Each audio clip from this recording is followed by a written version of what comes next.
السلام عليكم ورحمة الله. إن الحمد لله وحده والصلاة والسلام على من لا نبي بعده. أما بعد فأعوذ بالله من الشيطان الرجيم. بسم الله الرحمن الرحيم. إنه لا يفلح الظالمون. وقال الله تعالى في مكان آخر: أعوذ بالله من الشيطان الرجيم. والله لا يحب الظالمين. সম্মানিত উপস্থিতি, আল্লাহ লাখ শুকরিয়া, আমরা আজকে আবারও আপনাদের সামনে একত্রিত হতে পেরে আল্লাহর প্রশংসা স্বরূপ আমরা বলি আলহামদুলিল্লাহ। অতঃপর তার প্রিয় হাবিব মুহাম্মদুর রাসূলুল্লাহ সাল্লাল্লাহু আলাইহি ওয়াসাল্লামের উপর দুরূদ ও শান্তি বর্ষিত হোক। সাল্লাল্লাহু আলান নবী।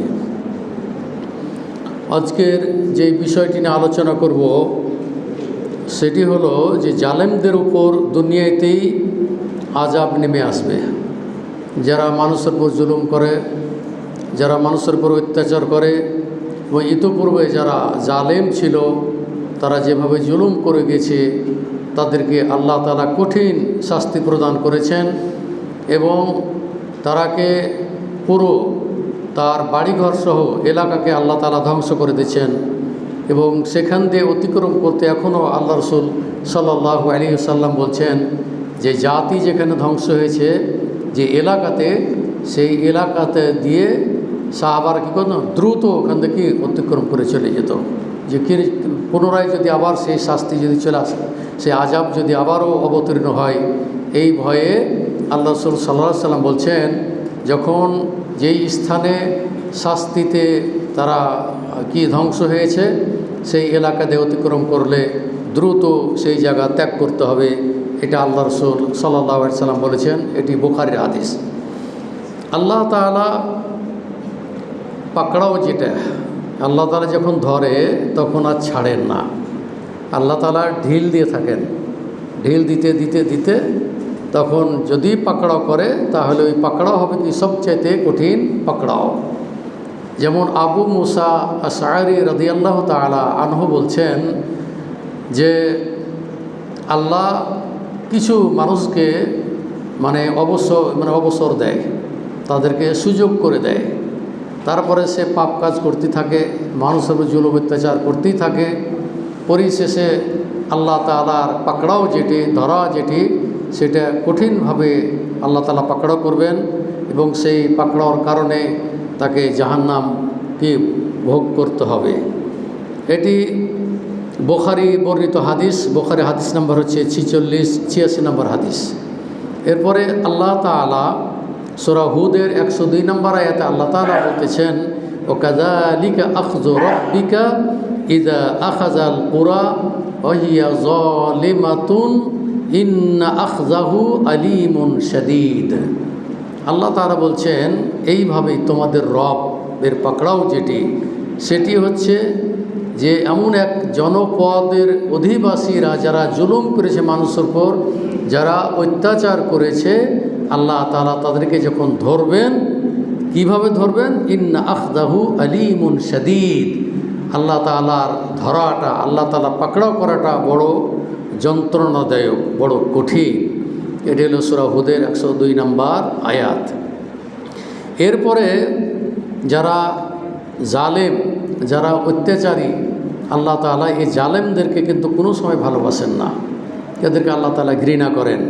তারা নিজে সুখ শান্তিতে থাকে, নিজের গর্ব মানুষের সামনে প্রকাশ করে, কিন্তু আল্লাহ তাআলা এই ধরনের যারা দাম্ভিক, যারা এই ধরনের জালেম, যারা মুতাকাব্বির, যারা অহংকারী, এদেরকে আল্লাহ তাআলা কী করেন না, ভালোবাসেন না। আল্লাহ তাআলা বলছেন ইন্নাহু লা ইউফলিহুজ জালিমিন, লা ইউফলিহুজ জালিমুন। যে জালেম যারা, অত্যাচারী যারা, তারা কোনোদিনই কৃতকার্য হতে পারবে না, তারা পরিত্রাণ পাবে না। সূরা আনআমের 135 নম্বর আয়াত। এরপরে সূরাতুল আল ইমরানের 57 নম্বর আয়াত আল্লাহ তাআলা বলতেছেন, আল্লাহু লা ইউহিব্বুজ জালিমিন, আল্লাহু লা ইউহিব্বুজ জালিমিন, নিশ্চয় আল্লাহ তাআলা জালেমদেরকে, অত্যাচারী যারা তাদেরকে আল্লাহ তাআলা ভালোবাসেন না। এরপরে জালিমদের হাত থেকে বাঁচার জন্য আপনারা ফেরাউনের স্ত্রীর কথা হয়তো শুনেছেন, যে ফেরাউন তো একজন জালেম বাদশা ছিল। সেই জালেমের অত্যাচার হতে, তার দুষ্কৃতি হতে আল্লাহ তাআলার নিকটে কী করেছিলেন? পানাহ চেয়েছিলেন। কে? ফেরাউনের স্ত্রী। যেমন সূরা তাহরিমের 11 নম্বর আয়াতে আল্লাহ তাআলা বলতেছেন, ফেরাউনের স্ত্রী বলেছিল, রব্বিবনিলি বাইতান ইনদা, কি আছে, রব্বিবনিলি ইনদাকা বাইতান ফিল জান্নাহ, বলছে হে আমার রব, আপনি আপনার নিকটে জান্নাতে আমার জন্য একটি ঘর নির্মাণ করে দেন। অর্থাৎ আপনার দেওয়া জান্নাতে আপনি একটি করেন ঘর নির্মাণ করে দেন। ওয়ানাজ্জিনি মিন ফিরআউন ওয়া কওমিহি ওয়া আমালিহি, ওয়ানাজ্জিনি মিন ফিরআউন ওয়া আমালিহি, এবং আপনি আমাকে রক্ষা করুন ফেরাউন এবং তার দুষ্কৃতি হতে। ফেরাউন যে আমার উপর জুলুম করেছে, অত্যাচার করেছে, এই জালেমের হাত থেকে আল্লাহ তুমি আমাকে করুন, রক্ষা করুন। তো এইভাবে ফেরাউনের স্ত্রী আসিয়া কী করেছিলেন? আল্লাহর নিকটে পানাহ চেয়েছিলেন, এইভাবে ক্ষমা চেয়েছিলেন, এবং এই জালেমদের হাত থেকে বাঁচার জন্য তিনি আল্লাহর নিকটে প্রার্থনা করেছিলেন। তারপর হাদিসে যেটা এসেছে, মুসলিমের হাদিস 2578 নম্বর হাদিস, আল্লাহ রাসূল বলছেন, ইত্তাকুজ জুলমা, বলছে তোমরা জুলুম করা থেকে, অত্যাচার করা থেকে তোমরা বেঁচে থাকো। কারণ আপনি যদি কারোর প্রতি জুলুম করেন, কারোর প্রতি অত্যাচার করেন, তো আল্লাহ রাসূল সাল্লাল্লাহু আলাইহি সাল্লাম বলছেন, ফাইন্না জুলমা জুলুমাতুন ইয়াউমাল কিয়ামা, তাহলে এই যে জুলুম করলেন, এই জুলুম করার কারণে চারিদিক থেকে অন্ধকার নেমে আসবে কিয়ামতের দিন। মানে ও আর কিছু দেখতে পাবে না, শুধু অন্ধকার আর অন্ধকার। কী কারণে? সে কী করেছিল? মানুষের উপরে জুলুম করেছিল, মানুষের উপর অত্যাচার করেছিল, অন্যায় করেছিল, অবিচার করেছিল, মানুষকে মানুষ মনে করতো না। পৃথিবীতে যখন বিচরণ করত, আল্লাহ তাআলা এই লুকমান আলাইহিস সালামকে নির্দেশ দিচ্ছেন, লা তুসাইর খাদ্দাকা লিন-নাস বলে তাফরাহ ইন্নাল্লাহা লা ইউহিব্বুল ফারিহিন, বলছে যে তুমি কি করে না, মানুষদেরকে অবজ্ঞা করো না, মানুষদেরকে তুচ্ছ তাচ্ছিল্য করো না।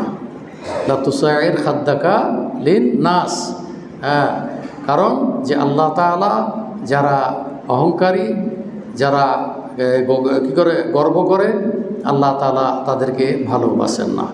তো তিনি বলছেন যে লা তাফরাহ ইন্নাল্লাহা লা ইউহিব্বুল ফারিহিন, তুমি অহংকার করো না, এবং অহংকারকে আল্লাহ তাআলা কী করেন না, ভালোবাসেন না। এখানে বোঝা গেল যে লা তুসাইর খাদ্দাকা লিন-নাস, যে মানুষদেরকে তুমি কোনো সময় তুচ্ছ তাচ্ছিল্য, অহংকার, জুলুম, এগুলো থেকে তুমি বেঁচে থাকবে।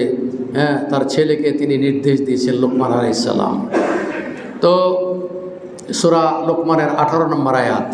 এরপরে যেটি এসেছে যে অহংকারীদের পরিণতি কেমন হবে কিয়ামতের দিন, একটা হাদিসে এসেছে যে এটা হলো কি আপনার এই তিরমিজির হাদিস 2451 নম্বর হাদিস, 2451 নম্বর হাদিস।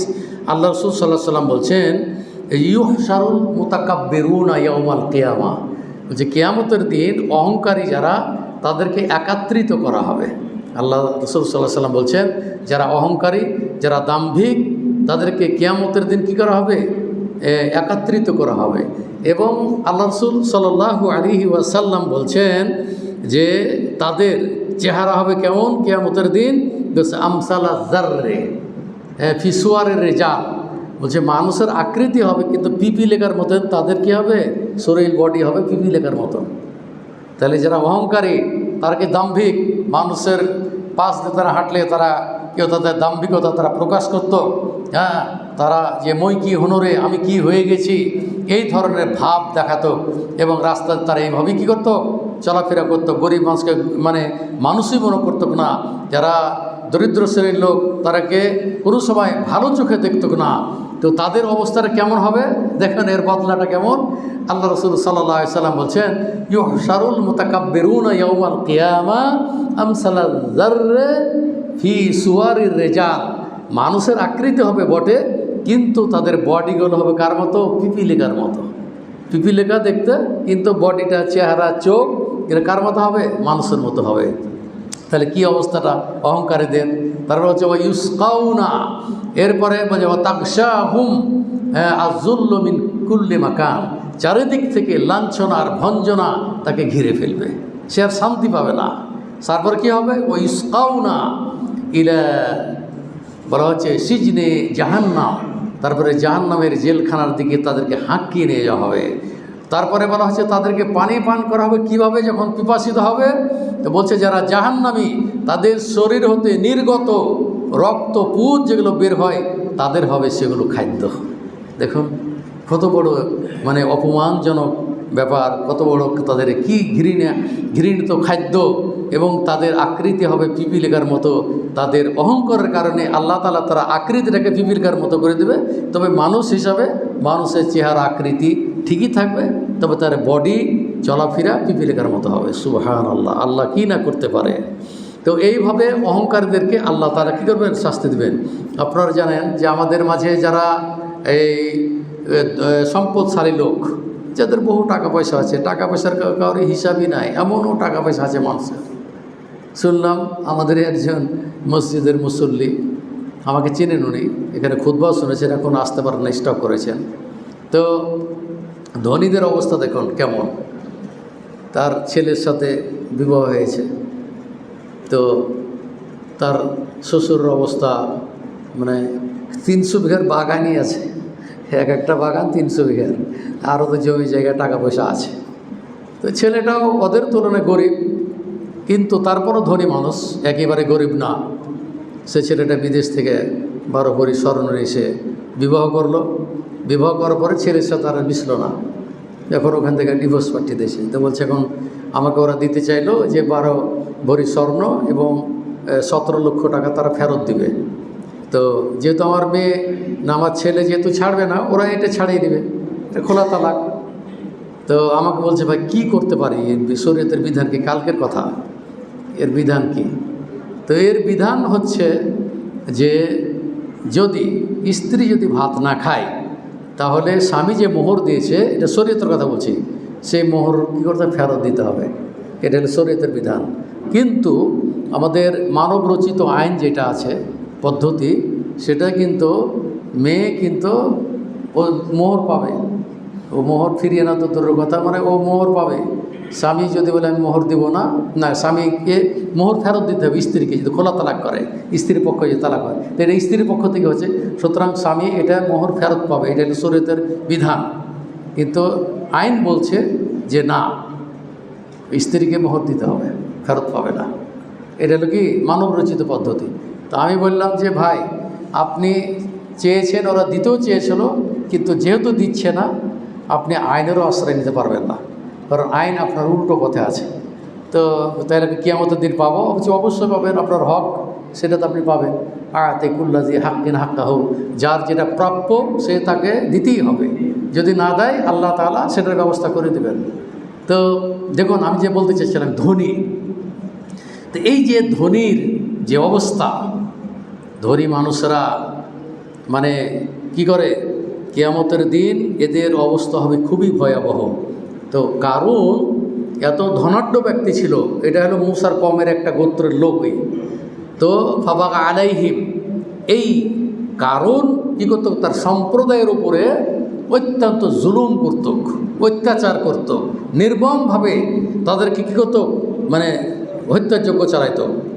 তো আল্লাহ তাআলা বলছেন যে এই কারণকে আমি এত সম্পদ দিয়েছিলাম, ওয়া আতাইনাহুল কুনুজ, কুনুজ মানে হলো ধনভাণ্ডার, আমি তাকে এত ধনভাণ্ডার দিয়েছিলাম যে মা ইন্না মাফাতিহাহু লাতানূউ বিল উসবাতি উলিল কুওয়া।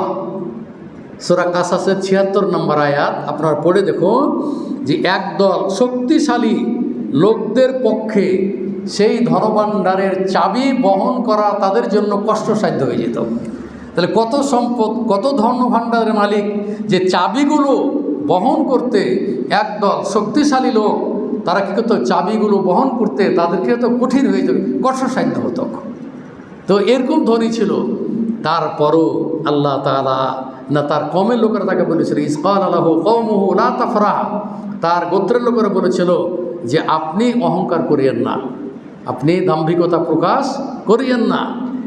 যে ফাকাল আলাহু কওমুহু লা তাফরাহ, তার সম্প্রদায়ের লোকেরা বলল যে আপনি অহংকার করিয়েন না।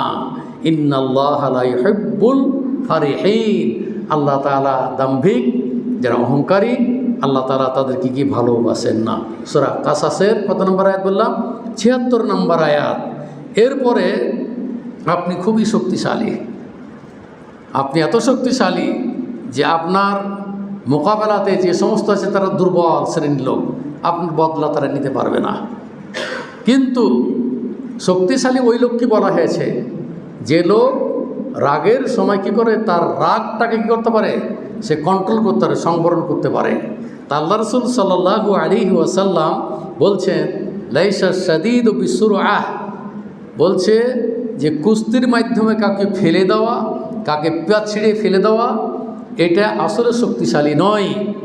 বলছে যে শক্তিশালীকে বলছে আল্লাযী ইয়ামলিকু নাফসাহু ইনদাল গাযাব, রাগের সময়তে যে কী করতে পারে, রাগ কন্ট্রোল করতে পারে, সেই হলো সবচাইতে কি শক্তিশালী মানুষ। তার প্রতিদান, তার বদলা নেওয়ার তার কি আছে, ক্ষমতা আছে, কিন্তু তারপরও সে কী করলো না, প্রতিশোধ নিল না। আল্লাহ রাসূল বলছেন লা তাকযাব, লা তাকযাব, লা তাকযাব মিরারান। কয়েকবার আল্লাহ রাসূল বললেন। বলছে এক লোক এসে বলছে ক্বালা রাজুলুন লিন-নবী সাল্লাল্লাহু আলাইহি ওয়াসাল্লাম আওসিনি ইয়া রাসূলুল্লাহ, হে আল্লাহর রাসূল আপনি আমাকে ওসিয়ত করুন। তা আল্লাহ রাসূল বলছেন লা তাকযাব, তুমি কী করিও না, তুমি রাগ করো না। আবার সেই লোকটি বলছে হে আল্লাহর রাসূল আমাকে ওসিয়ত করুন। আবার বলছেন তুমি রাগ করো না। আবার সেই লোকটি বলছে হে আল্লাহর রাসূল আমাকে উপদেশ দিন, যাতে আমার কল্যাণ হয়।